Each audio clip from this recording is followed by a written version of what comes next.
My name is Susan Kairima, a co-founder with the company Autotrack, East Africa Limited.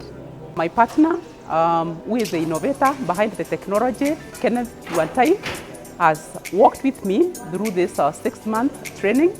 It's been a very, very productive journey where we have enhanced our skill in different areas. This has been facilitated by consultants from different disciplines, and this really was an eye-opener to us as a startup.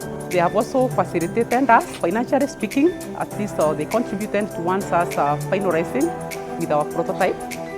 They have opened further networks for us. These networks are turning out to be very, very valuable. So we really value this relationship, and we believe even in future we'll keep making reference to them.